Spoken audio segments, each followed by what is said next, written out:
দীর্ঘদিন মেহনত করে দুর্গা প্রতিমা তৈরি করার পর যখন অর্থ ঘরে তোলার সময় এলো, ঠিক সেই সময় দুষ্কৃতীরা ভেঙে দিল দুর্গা প্রতিমা। মর্মান্তিক এই ঘটনাটি সংঘটিত হয়েছে লেফুঙ্গা থানার অন্তর্গত বামুটিয়ার কালীবাজার এলাকাতে। এই এলাকার তপন সরকারের একমাত্র পেশা হচ্ছে মূর্তি তৈরি করা। নিজ হাতে একাই কাজ করে তিনি অত্যন্ত সুন্দরভাবে দুর্গা প্রতিমা এবং অন্যান্য মূর্তি নির্মাণ করে থাকেন। কিন্তু দেখা গেছে শুক্রবার গভীর রাতে দুষ্কৃতীরা ওনার এই ঘরে প্রবেশ করে মূর্তিগুলো ভেঙে দিয়েছে। সারা বছরের ওনার আয়ের একমাত্র উৎস এই দুর্গা প্রতিমা, কিন্তু পুজোর অল্প কিছুদিন পূর্বে এই দুর্গা প্রতিমাগুলো ভেঙে দেওয়ায় নতুনভাবে দুর্গা প্রতিমা তৈরি করা সম্ভব নয় বলে জানিয়েছেন তিনি। তবে কে বা কারা গতকাল গভীর রাতে ওনার মূর্তি তৈরির ঘরে ঢুকে এই মূর্তিগুলো ভেঙে দিয়েছে সে বিষয়ে কোনো কিছুই বলতে পারছেন না তিনি। ধারণা করা হচ্ছে বাণিজ্যিক ঈর্ষার প্রতিফলন হচ্ছে এই মূর্তিগুলো ভেঙে দেওয়া।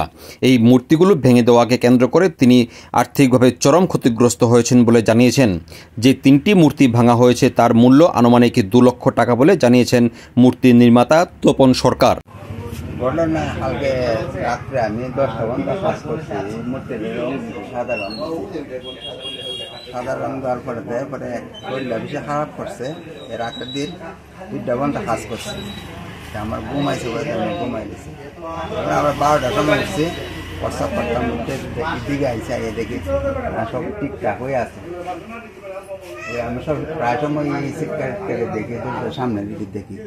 এরপরে হঠাৎ করে আজকে 5টার সময় দেখি ওই পেছনের দরজাটা খোলা, পেছনের দরজা খোলা।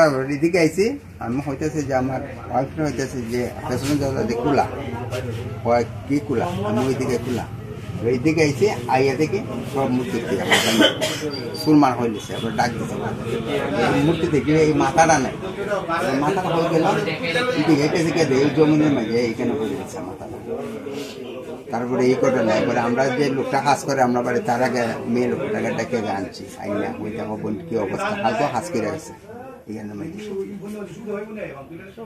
কটা মূর্তি ভাঙছে আপনার? আমার এখানে তো 3টা দুর্গা, একটা খালি। এটা কি সবগুলো বিক্রি হয়েছিল?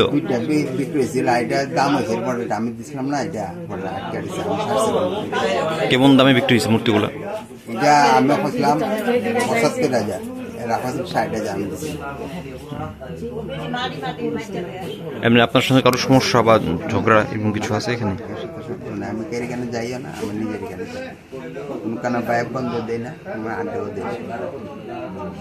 শনিবার সকাল আনুমানিক 9:30 নাগাদ ঘটনাস্থলে আসেন বামুটিয়ার প্রাক্তন বিধায়ক কৃষ্ণধন দাস, মোহনপুরের এসডিপিও সব্যসাচী দেবনাথ এবং অন্যান্য পুলিশ আধিকারিকরা। গোটা বিষয় খতিয়ে দেখেছেন পুলিশ আধিকারিকরা। পাশাপাশি প্রাক্তন বিধায়ক ক্ষতিগ্রস্ত মৃৎশিল্পীর সাথেও কথা বলেছেন এবং ওনার ক্ষতি সম্পর্কে অবগত হয়েছেন। এদিন তিনি সাংবাদিকদের মুখোমুখি হয়ে আশ্বাস দিয়েছেন পুলিশ এই বিষয়ে উপযুক্ত পদক্ষেপ গ্রহণ করবে।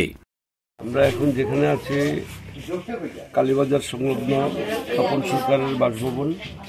তিনি নিজ বাড়িতেই নিজের মতো করে ছোটোখাটো আঙ্গিকে মূর্তি নির্মাণ করেন। এখানে মোটামুটি আমরা এসে যেটুকু দেখতে পেলাম প্রায় 3টা মূর্তি তৈরি করা আছে। এর মধ্যে 2টো মূর্তি অর্ডারের আছে। একটা দুর্গা মূর্তি এখানে স্টক হিসেবে রাখা হয়েছে। দুঃখ অনুতাপের বিষয়, যে 2টো মূর্তি অর্ডার করা ছিল সেই 2টো মূর্তি কে বা কাহারা ভাঙচুর করে চলে গেছে রাতের অন্ধকারে। মালিক যেটুকু জানালেন প্রায় 12:30 অবধি উনি নজরদারিতে ছিলেন বা ঘুম থেকে উঠেও দেখে গেছেন ঠিকঠাক ছিল। 12:26 পর থেকে উনি আর এদিকে মুভমেন্ট করেননি। উনি আশা করছেন 12:26 পর থেকে ভোরবেলা পর্যন্ত কোনো একটা সময় এই দুর্ঘটনাটি ঘটেছে।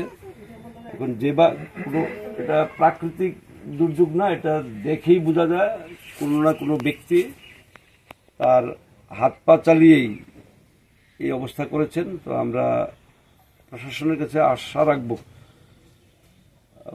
টেকনোলজি লাগিয়ে বর্তমান আশেপাশের যে সিসি ক্যামেরা আছে রাত্র 12:26 পর থেকে কোন কোন ব্যক্তিদের মুভমেন্ট এবং ওনার সাথে যে মূর্তি নির্মাতা তপন সরকার ওনার সাথে কীভাবে সম্পর্কিত এই ধরনের বিভিন্ন ক্লু বের করে বা ব্যবসায়ী সূত্রে অনেকে এও জানতে পারলাম ওনার থেকে মাথার যে খাজ ওইটা নেয়ার জন্য, শুধু মাথাটা নেয়ার জন্য গত বছরও কেউ এসেছিলেন, আবার এবারও কেউ এসেছিলেন। তো উনি অসম্মতি প্রকাশ করেছেন। তো ব্যবসায়িক বা কমার্শিয়াল ক্ষেত্রে চিন্তা করলে এই ধরনের যদি প্রতিদ্বন্দ্বিতা বা মানে অনৈতিক প্রতিদ্বন্দ্বিতার চিন্তা চেতনা থাকে, তো এই ধরনের ক্ষতিগ্রস্ত করারও সম্ভাবনা থাকে। তো যেই দিকগুলি সন্দেহ সংশয়ের মধ্যে থাকবে, পুলিশ প্রশাসন সেগুলি নিশ্চিন্তে দেখবেন বলে আমার পূর্ণ বিশ্বাস রাখি। এবং আমি মালিককে আশ্বস্ত করতে চাই, হয়তো সময়ের ব্যবধান হবে, আসামি ধরা পড়বে। আর ঈশ্বর যদি কাউকে ছোট না করে বা অর্থনৈতিকভাবে লসের মুখোমুখি না করায় কোনো ব্যক্তি কারসাজি বা চক্রান্ত করে ওনাকে বিপদগ্রস্ত করতে পারেন না। ভগবান ওনার সহায়ক এবং ওনাকে ধৈর্য দিক। যথাসময়ে যে অর্ডার যেই ব্যক্তি বা যেই ক্লাবের কাছে দেয়া ছিল, এগুলি যেন উনি পুজোর আগেই পরিবেশন করার শক্তি, সামর্থ্য, সাহস দেয়, এটুকুই থাকবে আমাদের সকলের কাম্য। ক্ষতিগ্রস্ত প্রতিমা শিল্পীর পাশাপাশি স্থানীয়দের দাবি, যে বা যারা এই ঘটনার সাথে জড়িত তাদের বিরুদ্ধে আইন অনুযায়ী কঠোর পদক্ষেপ গ্রহণ করুক পুলিশ।